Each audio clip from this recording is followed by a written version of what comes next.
Welcome to Charmed Life, a radio show discussing spirituality, magic, and the unconditional love of the universe. Thanks for tuning in.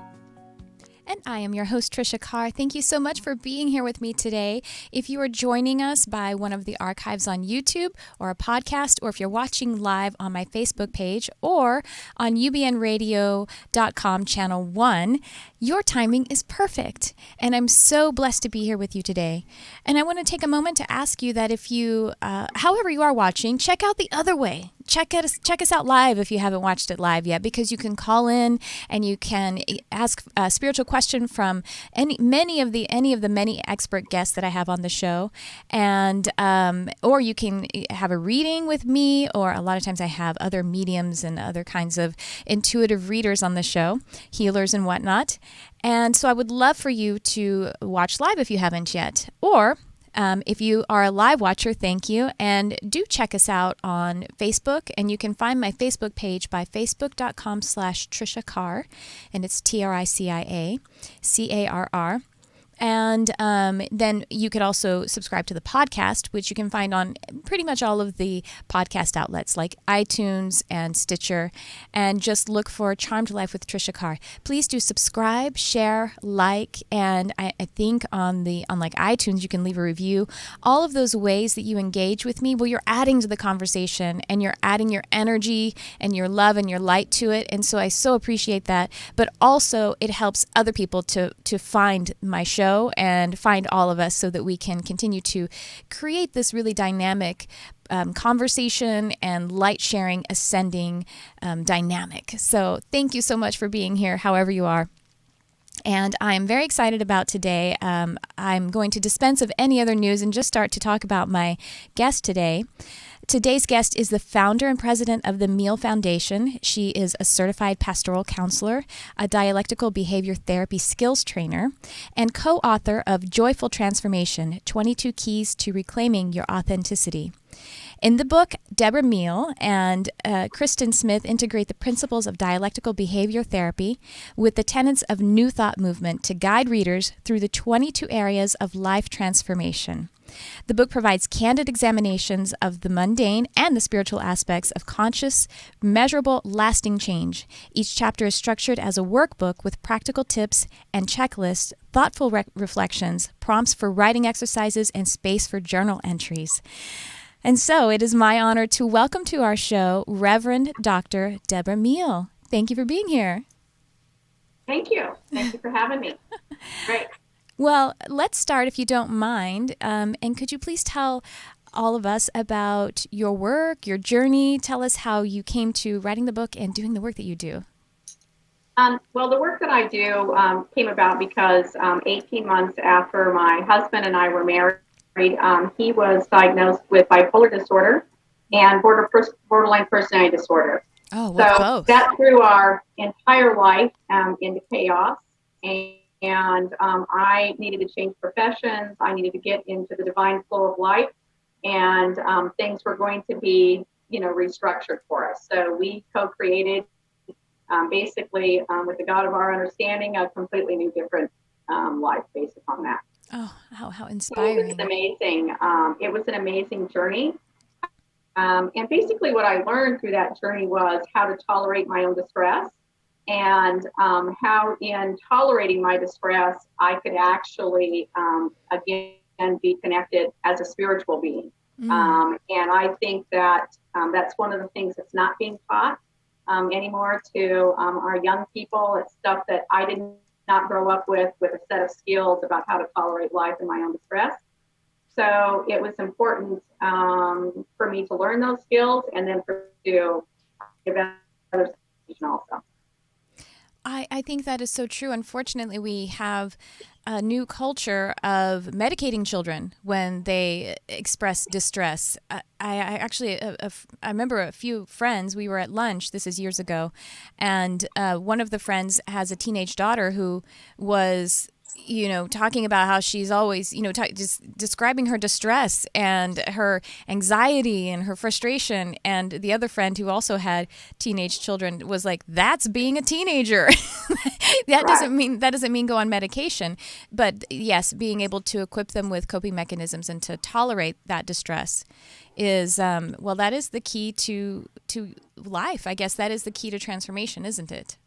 One of the keys. It's the key to this journey, right? Yes. I mean, as human beings, we're taught that, we're a spiritual being having a human existence, but we're not given the keys right away to understand that human existence.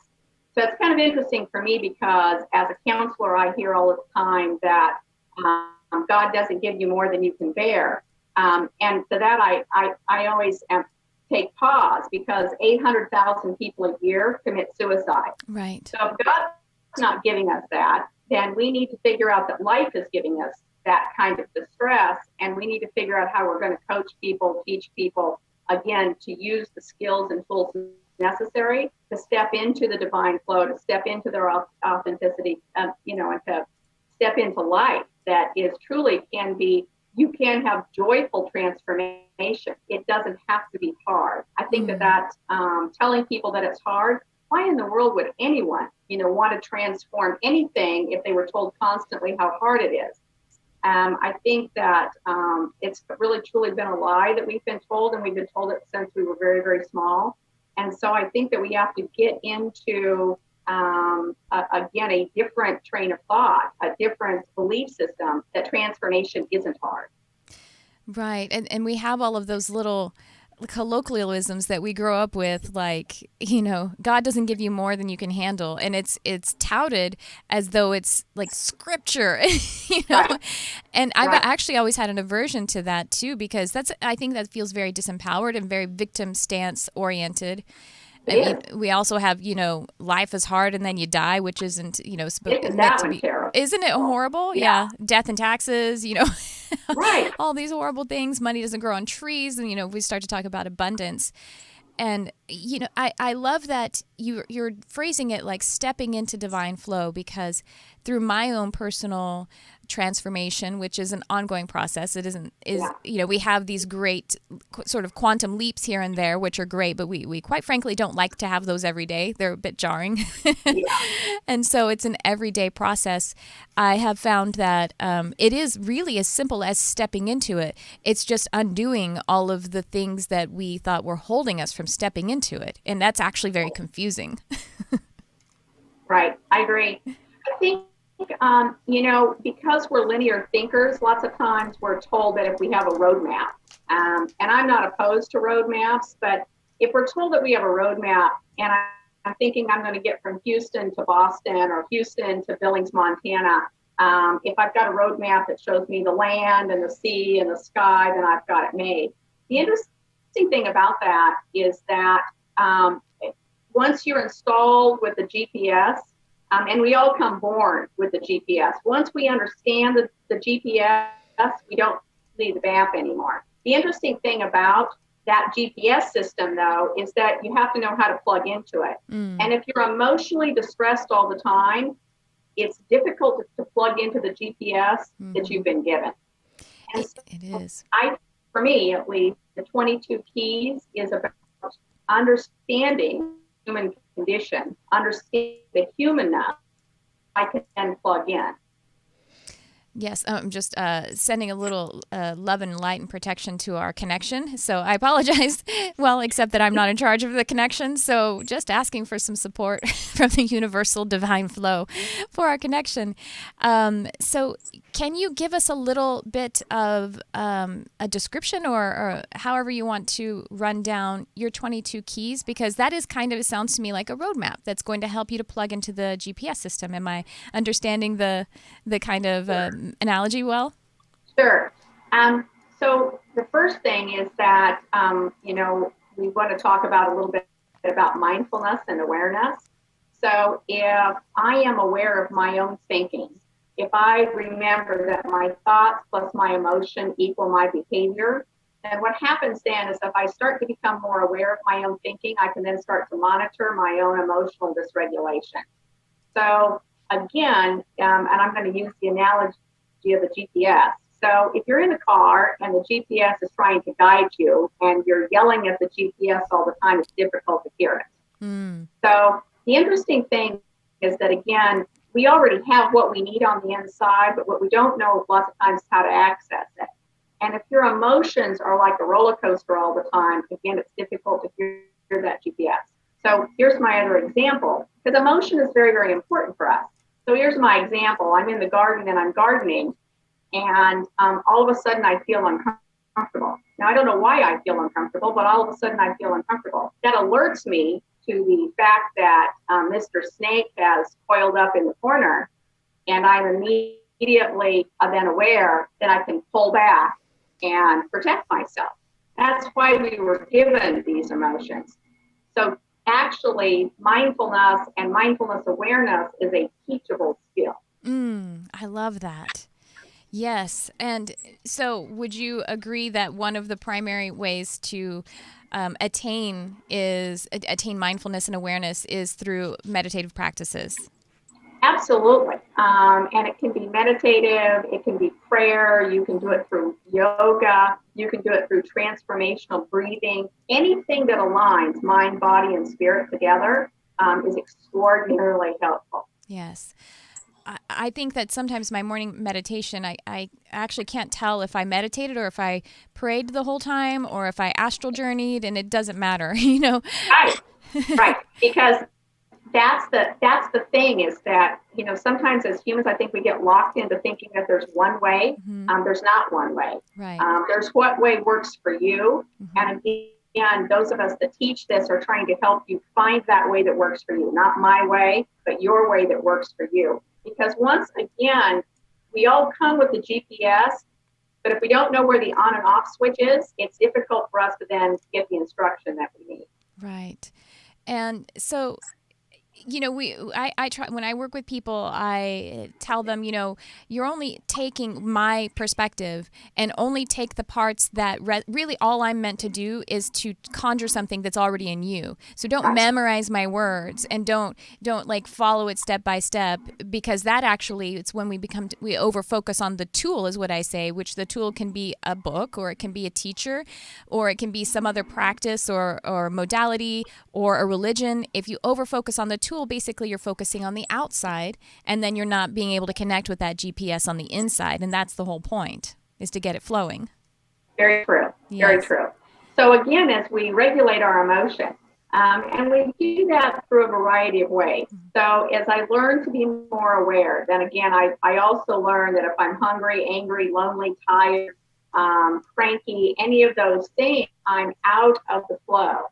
So as I learn to modulate those things, then I'm actually learning about this human existence again, so that I can be more tapped in to the divine flow that's in my life. And so how when a person is, your husband was diagnosed with those extreme disorders of bipolar and borderline personality. And those are extreme, but I think that those are diagnoses. There are plenty of us walking around with degrees of that, with or without a diagnosis.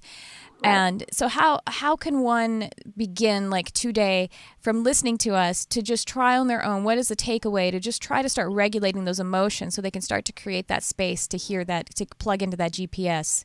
What would you recommend? Sure. Pick up your book, that's one thing. There's a whole set of skills in regards to the stress tolerance, in regards to, again, it's wise mind steps. You are able to, again, tap into distracting the mind, turning the mind. You get to a fork in the road, is what we call, and then you can either continue the same thought process that you have, or you can change thought to something else. So again, you can do that through awareness. You can do it through dance. You can go to the movies. You can go to the park. You can read a book. You can sing to yourself. You can get involved with your children. You can do an art project. A lot of people that I know use art and those types of healing modalities to be able to turn the mind. But what I tell everybody is that your mind is not supposed to be like an unruly 2-year-old in the supermarket. So when we receive stressful information, we need to connect we need to ourselves. It's a great way to do that. And we also need to connect with other people. And want to find a special person in your life, whether it's a coach or a mentor, or a counselor, or a best friend that doesn't want to just sit in your misery with you. They actually want to help you move forward. Mm-hmm. They want to help you. They want to listen to you and validate your emotion you're at, but they also want to help you move to the next level. But we don't do is surround ourselves that people get in the pity pot with us and continue to stir the pot, because that really doesn't work. Oh, yes, that is so true. And I when I was actually, I had quite a rough, childhood and all that kind of stuff. And so it's interesting that in my 20s, I became an avid runner, fairly long distance. Yeah. And I remember not knowing anything about meditation, but I remember thinking it felt like my mind was on a ride. I felt like this space created in my being so that I wasn't, so like dense and condensed. I just felt very free. And it was definitely a way that I started to regulate my emotions. And I said to myself, the way I talked about it was I was compartmentalizing. So I was like taking my emotions and saying, okay, I don't have to react to absolutely everything that comes from you. And I created some space so I didn't identify with the reactive part of me, which was, a reaction from the past and all of that kind of stuff. And the present, I was creating the same situations in order to try to figure them out, just to lesser and lesser degrees of the, trauma of the past. So yes, running really worked for me, and it's sort of like I continue to take steps forward. And so I found, different teachers like Deepak Chopra and Eckhart Tolle and Dr. Wayne Dyer, and started getting inspired by them. And then my different kinds of meditative practices just naturally started to grow into, and I find now that it's really important to have at least one moment in the day where this space is completely like the slate is clean, where you get to know thought, and really just I think that is the most concentrated kind of contact you can make with your inner being. How do you? And I'm sure that happened sometimes when I was running, actually. Yeah, and the nice thing about doing that, and the work that you and I both do, is that wouldn't it have been wonderful if you'd known how to do that at 4 years old? I know, right? I've been hearing people say that it's good to, with your children, that you can have, this is the measure that I heard recently, that you can have them, teach them how to meditate 1 minute per year that they are, per age that they are. So you can have, so a 3-year-old can meditate for 3 minutes, and right? Is that something that you're teaching and looking into as well as working with youth? Well, I have a granddaughter that's 2.5. And so we've already started, being still, being quiet. And again, I've shown her, pictures of animals and that type of thing, because it's easy. It's a concrete object for children to think about, to know that she's protected, that we're going to protect her. And so we have these conversations about the universe is protecting you. The universe is for you. The universe loves you. Mommy and Dad love you, and we all love you, and Gigi loves you. But it's that concept that it's bigger than just mommy and daddy and grandma and grandpa. It's a concept of that there is a divine love that she can tap into. Yes. So we're already trying to do that. So as she goes to sleep at night, because children are really susceptible right before what you tell them, I just ask her out loud, so she knows that again, the universe is for her and not against her. You have so many people tell me that I've never thought about God actually being for me. I find that so troubling. It hurts my heart, because to think that you're that the universe isn't for you. I mean, that's got to be a terrible burden to live with all day long. Yes. And children are, they come from pure consciousness. They're more, we're just actually giving them the words to understand it, and we're culturalizing them to understand what they already feel very, the perfect already. So it isn't a concept that is above them. It seems like it's so lofty to us because we're on the other side of it, where we've gone through all of this conditioning where we forgot it deeply. and we're having to relearn it. They're still in the place of, we're just teaching them how to put this culture of being incarnated on this planet onto their being, to what they know. It's basically just teaching them language, I think. Right. I agree with you. Yeah. I agree 100% actually. So, yeah. Sorry? Yes. And so, I was just thinking that that I'll bet that children, they kind of get into addictive little habits of video games, or what I thought of another example, the different things that kids are doing, and they're sort of very repetitive. And first of all, it's almost like giving them a whole store of candy and telling them not to eat it, but it's almost like they're trying to find a way to shut things down because there's something falsely meditative and doing something repetitive like a video game, or Facebook, or obsessing over something in electronics. They're probably just trying to actually find that for themselves. Oh, I was even just thinking of reading stories, like reading books. Sometimes some kids actually get, which is a great thing because at least it's building their mind and their intelligence, but it's still continuing thought, and they're probably trying to find some sort of repetition that will take them out, that will interrupt the thought that's going on. Well, and it's kind of like being able to teach your children to daydream. I mean, one of the things that I did as a kid was to, lay in the grass and look at the sky, and, to look at the clouds and that type of thing. Those types of activities actually help us get into that still quiet within our own minds. It's something that we can teach. The interesting thing is that most of us are still really inundated with what I call brain fog, fear, obligation, and guilt. So the reason that your 6-year-old, has an iPad and a phone and a computer and all that is because Jenny down the block's got one of those too. And so mom and dad are being guided by Jenny down the block instead of, again, by their own internal GPS about what's right and wrong for their own child in regards to development. And I'm not saying that iPads are bad. My granddaughter has one that she learns and has learned her ABCs on and that kind of thing. They're interactive games. But again, it's about learning that that's okay for an hour, and then you need to go outside and play. You need to understand and explore the great outdoors because, isn't this part of our creation, right? This is part of our external environment, and to learn how all of this works and to be able to interact with it in a healthy way. Yes, I agree, and it's interesting. Of course, the iPad is actually a part of our creation as well. We just, it's secondary to the grass, but but it is being able to not overfocus on a tool, and being able to really have a more dynamic experience and not become sort of addicted to certain types of tools.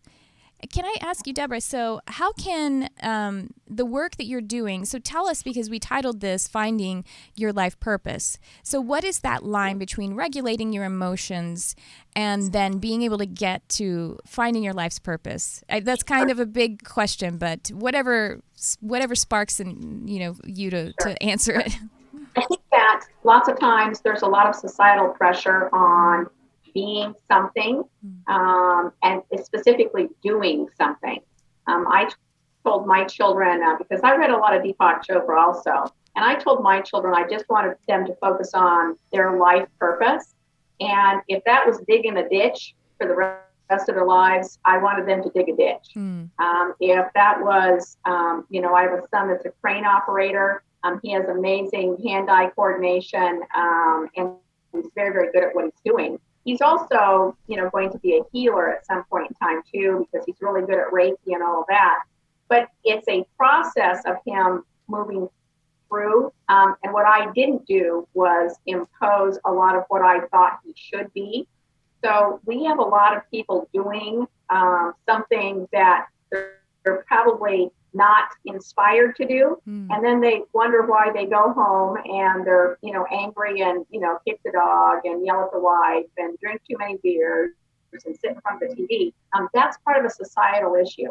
So what I say is that if you're in the wrong job and you're married to the wrong person and you're living a life that is, not in the flow for you, personally in the flow for you, there's not a pill for that. You need to be looking and, again, have enough ability to get out of the emotional distress that you're in to, again, tap in to universal life force, the God of your understanding, your GPS system, whatever that may be. But you have to be able to stop the chatter of your own mind to be able to do that.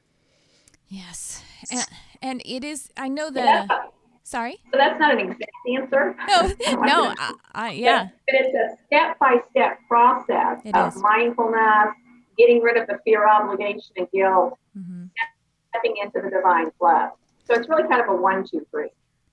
And so your book with the 22 steps, it can help to actually, I love that. There's actually there's practical application to, and and at the same time, it's still self-work. Absolutely. Yeah, we need to actually take control and take responsibility for our own healing. Right. I remember I heard you say, we talked about the triggers. All triggers are based on power and control, esteem, affirmation, security, and survival. Can you expand on those a little bit? Sure. Your ego actually has 3 legs. And as you said, it's power and control, security and survival, and esteem and affirmation. So if I'm in an event, if I'm, an external event, whatever it may be, let's just say I'm having an argument with my spouse, or I've lost a loved one, or I've lost a job, or I have a boss that isn't very validating, or I'm uncomfortable in any particular situation. I can pretty much guarantee that it's going to be one of those 3 things that has triggered. And if I can be mindfully aware of that, just those 3 things, as I go throughout my day, and then I can also be mindful that it's okay for me to be, I don't have to be right all the time. I can actually just be happy. But if I'm mindful of those 3 things, and I feel triggered, then I can just immediately be aware of that, and then I can get to that fork in the road, which is my own mindful awareness, and then I can make a choice. Yes. So the minute I feel uncomfortable, the minute my emotion comes up, and let's just say that it's security and survival. Let's just say, and I'm a woman, so I'll just take an event. I find out that my husband's cheating. That's about security and survival. And it's uncomfortable, and then it's esteem and affirmation, because why doesn't he choose me? Why does he choose this other individual? Again, my ego becomes very shaky with that. And so what I immediately do is I go in defense mechanism. And instead of going into defense mechanism, wouldn't it be interesting if I could sit with it in peace? Yes. I could feel the emotion. I could be validated that this is a terrible thing that's happening. I don't have to say that I like it. I can have radical acceptance about it. And then I can actually make some conscious choices about my relationship with myself, number 1, my relationship with him or her, however that may be, and then my relationship, again, and how do I want to receive information? How do I want to be guided? Right. How do I want to figure out what's right for me in this situation? Because what's right for me isn't necessarily right for the person down the street. So if I can move my emotion gently, and so that it's not so distressful, and I can, again, get in a place where my mind is quieter in the moment of this distress, then I can actually be tapped into the divine flow, and I can receive the answers that I need to get. That's wonderful. And I think being mindful of just what those triggers could be. So let's say when you get to the esteem affirmation, you realize that how you're being triggered there in regards to your spouse cheating, you could be like, okay, but you can talk yourself out of it if you're just able to isolate that a little bit and say, but I actually know that this is about him, that this is his, it's not actually about me. And, you have a belief in your huge matrix of beliefs that can bring you into that, because we have all kinds of conflicting beliefs is the problem. We actually have a caller, so how about we take a call and see what we can do there. Hello, you're on the air. Who's this? Hi. Hi, it's Elisa. Elisa or Lisa? Yes. Is it Lisa, or is there an A at the beginning? No. There's an E at the beginning. Okay, thank you so much. What's going on with you today, Elisa? It's me. Oh, sorry. I have a question. Okay, go ahead. I'm worrying that it's cheating, but I'm still going to ask my question. She was talking about the guest today. Yes. It is amazing. It's another big chunk of my story. So I kind of went, oh. So I looked up the book. So I have another book on my pile now. Awesome. But my question is, when I'm not tuning into my GPS, or I am tuning into my GPS, part for me is when I have clutter, I can't tell, am I getting the message my guides want to give me, or am I missing it? Are you able to answer that question? That's a good question. Do you have a response? Sure.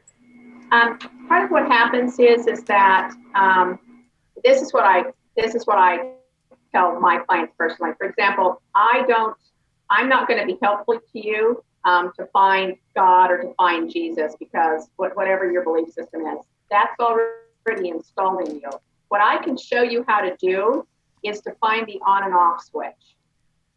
So my example of the GPS is that you've got it there, but I can show you how to turn it on or turn it off, quite frankly. Most of the time we turn it off because of the emotion, and like you said, because of the clutter.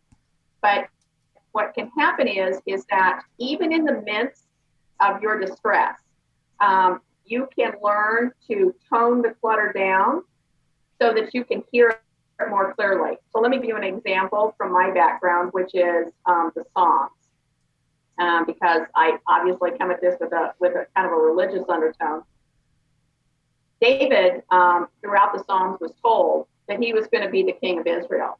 And then King Saul pursued him day and night. The whole book of Psalms is about David in distress. And he was constantly saying to God, where are you? You told me I was going to be king. When is it going to happen? How are we going to do this? He's pursuing me day and night. I mean, where are you?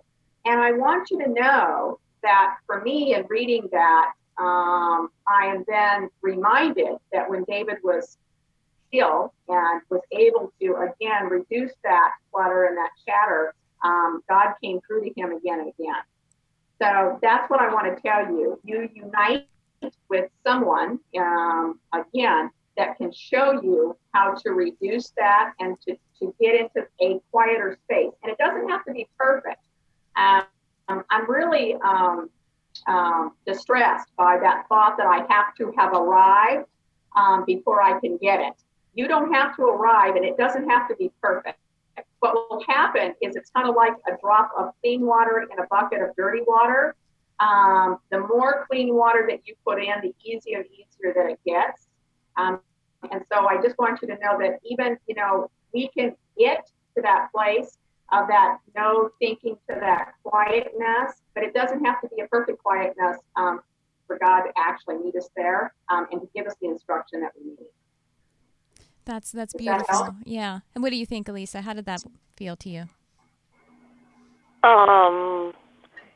It makes sense logically, but it doesn't apply to my spirituality. It doesn't apply to how I hear my guides. I see. So it was more of I'm sorry, I didn't know if you were not doing readings today. It was more of a guide question. Well, let me tell you, one way, let me give you what I got is to remind you that every time that we're seeking or asking a question or making a decision, we're really only orienting to either love or fear. So one clear way to know if it's coming from your guides is if you feel oriented in peace, love, fear, clarity, then you would know that is from your guides or from your inner guidance. Either way, it's the same connection there, really. Yeah, that makes sense. Okay. Yeah, so you can take a moment, and if you and quite frankly, if you're not sure, then that's actually that's your answer. That you're not actually in that love, pure, clear space. And then you just take some breaths and you find a way to create that space and that clarity. Meditate, go do whatever you're meditating. Maybe it's a body movement meditation, whatever it is that you do, and then just put it aside for now. Don't worry about it right now. Think about something else. Abraham Hicks actually. Yeah, Abraham Hicks, actually, I was listening to Abraham Hicks this morning, and she was talking about how when her husband passed, and it took her a while to to connect with him again, because she said she was looking for him where he wasn't, meaning that she was saying he's not here, he's not here. The truth is he's here, but she was looking for him in the space of not being here. And so she couldn't hear him, and she didn't feel connected to him. So if you are not sure, then that is the clue to me that you need to be able to find your peace, your clarity, and you need to go a little more inside.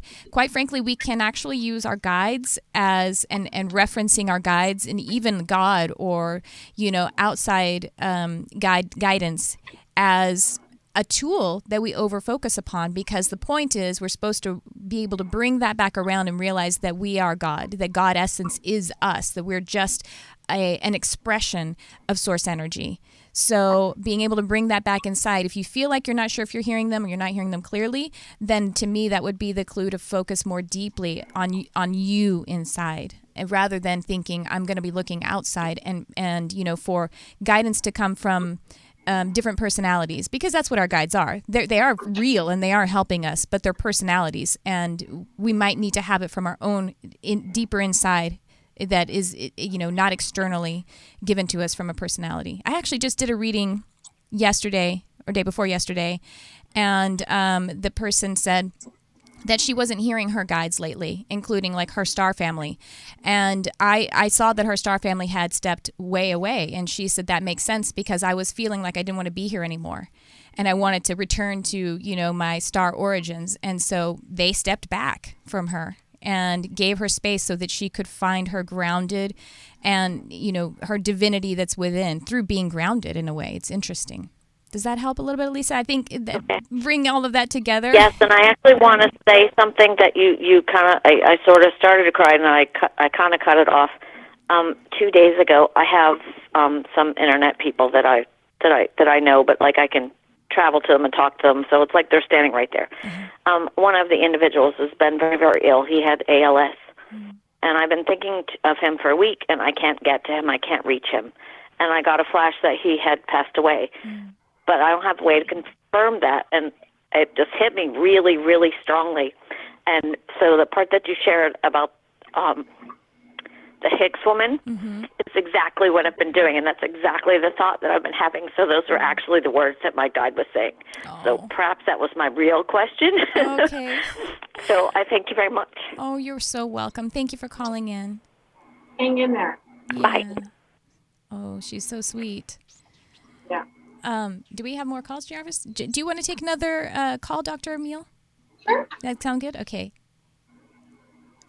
Hello, you're on the air. Who's this? Hello. Hi. Hello, this is Donna. Hi, Donna. How are you? What's going on today? Hi. I am looking for my bliss in the work that I do. But I'm not sure the work I do right now is the work I should be in. Okay. Interesting. So, yeah. Okay. Well, let me ask first, Yeah. Dr. Meehl, do you have any pointers here? I love that you're actually being very present and saying in the work that I'm in. So that's a nice place to start. Would you agree, Dr. Meehl? Absolutely. I guess the first thing is, I'm always, when that kind of happens, I always say, to the universe, show me everything that I need to know.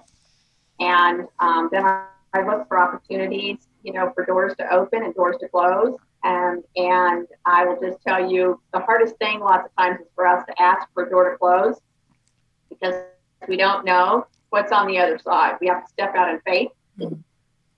So my question back to you would be, have you asked for the universe to show to you, and have you, received any signs? Do you have any kind of indication? Donna? Yeah. I'm sorry, I couldn't quite hear the last of that. She said, have you asked the universe for some, everything that you need to know, some signs for, whether this or what could be more fulfilling in the work that you're doing. Is that about right, Dr. Meehl? Yeah, have you asked? You want to follow your bliss. Again, have you asked? For all things to be revealed to you in regards to your bliss? Have you asked for the doors to be opened or the doors to be shut so that you know that you're on the right path. Oh, I see. Okay, so I've asked for new beginnings and at the beginning of this year, and I actually got some new beginnings, and my whole life is kind of turned upside down. But I believe this is I'm starting to make my way through a different path, and I'm noticing when I do meditate, doors are kind of there. So I'm wondering if maybe if I need to shut the door on the work that I'm doing, and then maybe another door will open. So what I did get before, when you first asked your question, what I got was that, yes, where you are right now, you're going to be there just a little bit longer. Actually, the timeline is completely up to you, and you're kind of toggling between it being in 2 months or in a year. Like, you don't know, because you quite frankly, you called saying, is this job or is this work the thing? You are actually, in every single day that you engage in it, you're learning something. But the key to you, I feel like you will be expanding, and you are going to make the decision to move on from this, whether it's a job or the whole path that you're on with this work that you're doing. You're going to move on from it. And there's no harm in staying there right now because you're learning something, but you will feel uneasy because it is a transitional time. It is transitional, and that is always uneasy for us. Our bodies, our brains, our ego does not like transition. It's very scary, but our inner being, the higher part of ourselves, our higher selves, loves transition. So it's this weird, place. Absolutely. Yeah, it's this weird place to be in, and that's probably why you're going back and forth, this or that, this or that, this or that. But I think that what's really key is what Dr. Meehl said, is the door closing. It's okay. You don't have to slam it closed if you're uncomfortable with that, but it's uncomfortable leaving it open as well. So you have the new opportunities that have shown up, and then you have the door that's still open, so you're a bit overwhelmed. So that is the process. Yes. The process will be at some point closing the door on this work. In the meantime, you are learning and you're growing in it, and you're figuring things out for what you want to. You have to figure the details out. You have to figure out your detailed questions that you want to ask for, and then of course say this or something better. And it always comes out better when we release it. And so you're still figuring out the questions, that the desires. You're articulating them really well while you're in this place. Does that help? I think the other thing is that when you get up in the morning and you're getting ready to go, and you're in this job, and you say, does this make me happy? Does this make me peaceful? How's that? If that happens, and you're just going to think to yourself, I haven't. Oh, I'm sorry. Go ahead. That's fine. Go ahead, Donna. Oh, okay. Well, okay, this is the situation. I went on vacation for 1 week, and I came back, and my whole desk was reorganized, and my job totally changed. Oh, goodness. They totally changed my job. And are you? So I've been in this job for 16 years. Ooh. Interesting. And they totally just. So yeah, that feels very to me, if I just feel into that, it feels to me a little bit like, you're asking for ways to show whether you're aligned with it or not, and you're getting some answers. Yeah. And yes. And it's okay. The good thing is you came back and you still had a job. You know what I mean? Like, again, we don't love quantum leaps. Yeah. If you were just fired or they went out of business or whatever the other possibilities are, that would have been way more jarring. So a slow transition is kind of a slow pain, slow discomfort. But, in the end, when we look back, we kind of you can be very grateful for it, because it's you have, and that's a great thing, and you can continue. It's kind of easier to activate I have. The the manifesting mechanism by having and being in, because it helps us to be in the receptive mode. Gratitude actually is a powerful place to manifest from, because it's an ultimate place of receiving, because you own it and you deserve it and you're worthy of it. And it's interesting because I think sometimes people get confused because they're like, well, if I'm grateful for the job that I have when I don't want the job, does that mean I'm going to continue to create this job? And it's like, no, just don't. It's simpler than that. Just be grateful. Just the attitude of, and you don't have to, the universe doesn't care what you're being grateful for. Just that you are in that vibration of gratitude and empowerment. It's really empowering. So I think, yeah, I mean, that it sounds to me like you're seeing some real evidence of the fact that you will be moving on, and you're very powerful, so you're able to move on at your own pace. The other thing I can add to that too is that it's okay to ask the universe to bring it to you gently. Yes. One of the things that I've learned early on, somebody said to me, because I had always been told my lessons would come to me hard. Well, okay, how do I change that? And I just say to the universe, I want you to bring my lessons and my bliss to me easily. I want to be in the ease of the universe. I don't want to be fighting and resisting. I want to be in the flow. Mm-hmm. So lots of times then transitions are then much easier. But I absolutely believe what Tricia says, and I think you're getting ready to, just step into the next flow of abundance. Congratulations. Congratulations, indeed. Yeah, Donna. Yeah, you're on the right path, and you're figuring it all out. And that the next thing that you're moving into, oh boy, it's going to be so exciting. It's very exciting and very peaceful at the same time. So, congratulations. And just, yeah, what's funny is that what this kind of slow transition, I think, does also, it forces us to deepen our presence in order to keep those emotions from being overly reactive.